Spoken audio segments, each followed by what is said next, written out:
Kumpirmado na ang comeback ni Senador Panfilo Ping Lacson bilang chairman ng Senate Blue Ribbon Committee.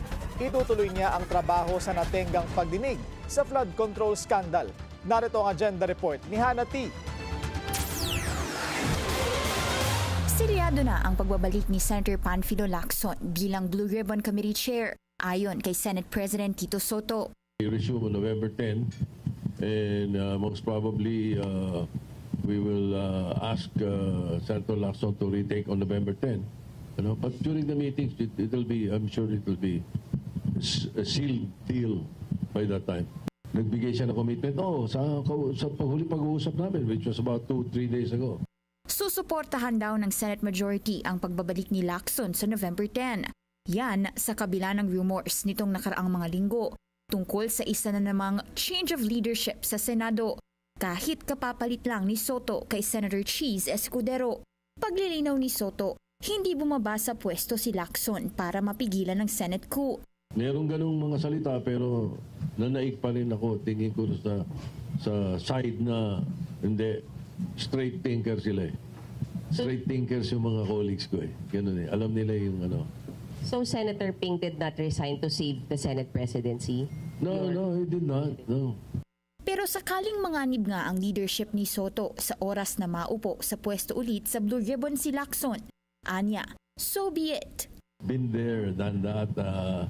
Ako'y matagal ng takot kaya hindi na ako nakakakilala ng takot. Bumaba sa pwesto si Lacson matapos umano maging frustrated sa mga pag-uusap sa mga kapwa-senador. Merong mga ayaw ng hearing. Merong gusto yung hearing. Pinararating sa kanya. So, frustrated siya. Ano ba talaga? Ano ba talaga? Oo, parang ganun eh. Tila na misinterpret din daw kasi ng iba ang naging pahayag niyang halos lahat ng mga senador sa 19th Congress ay nag-insert ng at least 100 billion worth of items sa 2025 national budget.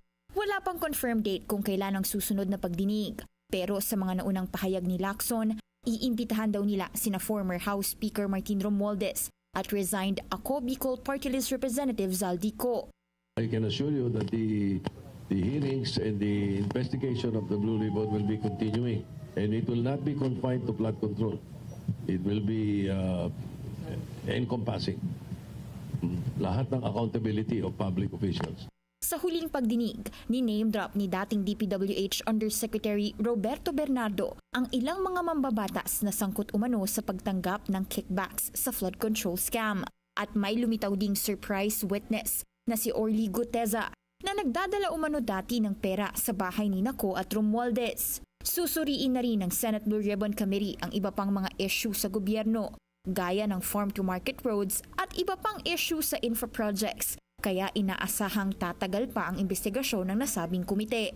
Para sa agenda, Hannah T. Bilyonaryo News Channel.